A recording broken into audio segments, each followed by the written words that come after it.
This whole COVID situation is, of course, getting on my nerves, as it is probably for many people around the world. So, yeah, I just decided to go to the center of Riga just to walk around, see what's happening, how the people are living, what are they doing, and how many actually there are on the streets.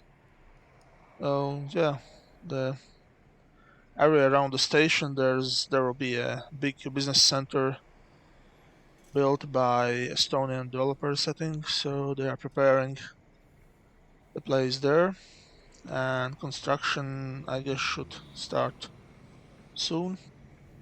There's actually more people on streets that I thought that there would be, but I'd guess maybe less than usual, and less cars definitely because I was going around the streets in the center, and usually there was, like, a few months ago or more, there was a lot of fuss about traffic jams on Chaka Street, like when it was renovated and bicycle lanes were introduced there, and now I didn't see any, like, significant traffic jams there, so I guess it's kind of COVID effect. Here's Mercury Street. Again, there are always lots of buses. I remember I often had to take a bus, change my bus on that in this stop a few years ago when I lived in the other part of the city. So yeah, there's always a lot of people, and there's the station in the background. Yeah. Here's the Riga Circus building. I think they also plan to renovate it soon. And what was interesting here was this electronic bus schedule, which is like an experimental one, because I think that there are several sorts of them which they tested, like to check which one would be better, and this is not standard. But the problem is that, as we can see here, that it's not really connected with the real data from GPS when the buses arrive, so I think it's still not working perfectly. So yeah, here was the one more standard schedule. Yeah, this video thing, and it's nice to go to this center area and to see that some buildings are renovated, or just the facade is renovated, or maybe the whole building. I don't know. It depends how much money people have and what's actually done, but it's noticeable that in the last few years there have been more and more facades in Riga that are fixed up, and it looks way better than it was just even 5 to 6 years ago. Because in some areas, I recall that the situation was that it was really bad, and nothing was done in this regard for decades, maybe. But now, if we just talk about the core center, then most houses, and in many cases, all the houses are renovated, or at least they look renovated. The facades look renovated from the outside, so that's a good thing. As we can see here on Baron Street, which also was like a problematic renovation because there's a lot of cars, there's a tram line, and there's a bicycle path, and there's actually too many cars there. So the problem with bicycles, of course, that people park the cars and the bicycle lane is not separated from the car traffic. So that's a problem. But even with all the problems, of course, it's better than it in this renovated shape. It's better than it was previous. So yeah, the center core looks really good now. This whole brick building, the posh area that was built up right before the First World War. Of course, if we go to the workers' neighborhood, so to say, to Griesenkrantz, Hagenskranz, to Lastade or Moscow, Vorstadt, then there's problems abound with all the wooden houses that are not renovated. Although some of these districts are being gentrified a bit, not even a bit. Of Nagenskans, there's a lot of movement, but there's still a lot to do, and there's still a lot of these old brick houses for workers in the outskirts of the center, and wooden houses, and also the Soviet commie blocks even further out, which of course need more care. But at least it's good to see that center is finally being brought to order, and maybe it will hopefully and most likely it will also spread out to more outer areas of the city. A typical thing for Riga is that there are a lot of wooden houses right next to these 5-6 story big brick houses in the center, because of course this all was built in a rather short period from 1880s, maybe 1870s, to basically just to the beginning of the First World War. When Riga was booming, it was one of the biggest cities in the Russian Empire, the big port city and the industrial hub. There were more than 500,000 people already living in Riga before First World War, so there was a lot of need for new houses, and not just for workers, but also for more wealthy people who built all these grand houses. And some say, I read it somewhere, that if there wasn't the First World War, then Riga would bankrupt from all the building boom at the time. But of course, it still went bankrupt because of the war, but then the war was the reason. But after independence, the city shrank to more than 300,000 people, so there was still some development, but it still wasn't like in these years before the First World War. And later, of course, in Soviet period, it again grew.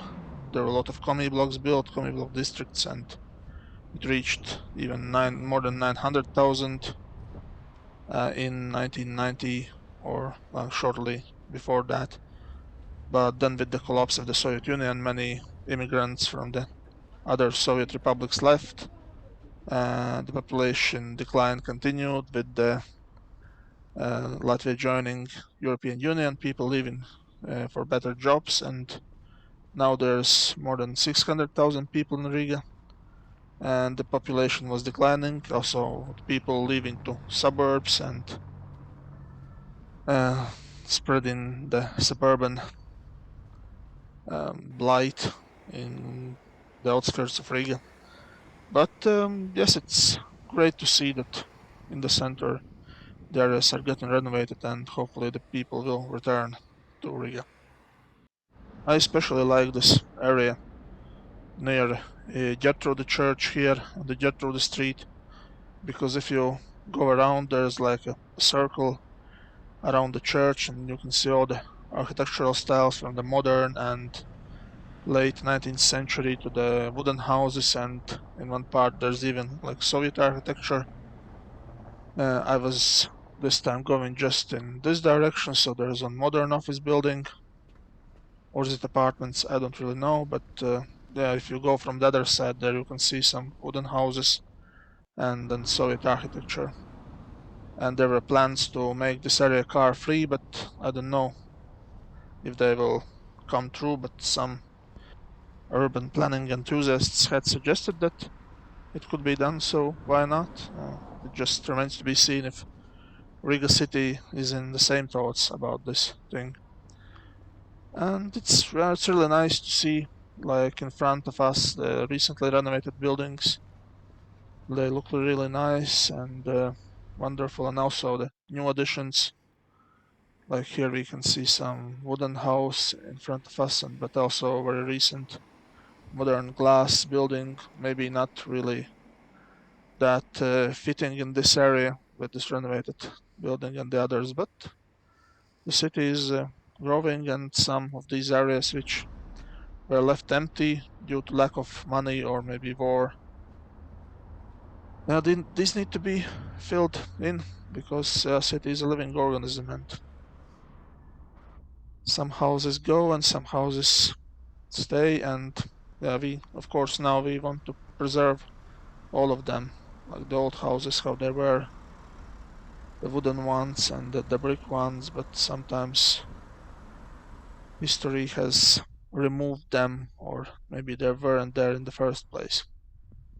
This is already Christian Waldemar Street, and here what was interesting is this new development.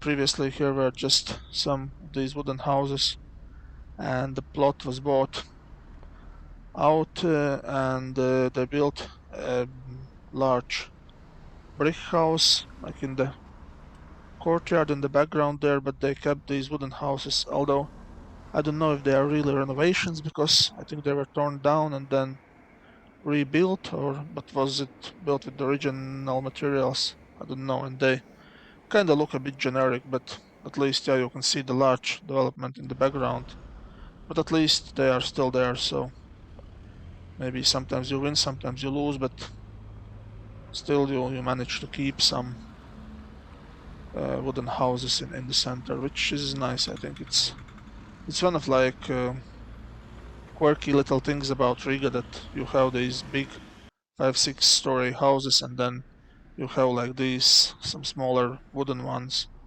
because it also says you something about the history, about the ambitions of Riga, and how it really wasn't as big, or yeah, these ambitions couldn't be fulfilled. Therefore, you don't have all the rows of these huge houses like in Vienna or Budapest or St. Petersburg. So we had to settle for something a bit less. We couldn't fill them all up with the large buildings. Maybe if there was no war, if there was no independence, maybe if there was still a Russian Empire, it would all be built up. But of course, as a Latvian, maybe that's not the best prospects that we would hope for. And here we can see another building designed by architect Reinhold Schmeling, like in Agenskans. It's again the hospital building, Riga City Hospital, or later when in Agenskans they built the Riga Second Hospital, then this became the Riga First Hospital. But yeah, it's again nice building. And if we go further, here's the Daila Theater, one of the biggest theaters in Latvia, and Brīvības Street. Again, a lot of cars there, and there's also a lot of discussions if we need bicycle lanes there, or currently it's just filled with cars. And yeah, it's not that friendly for bicycle users. It was already getting dark, so yeah, just a quick view around some other places and going back to the new shopping mall Origo building and station, which is there in the background. So that's it.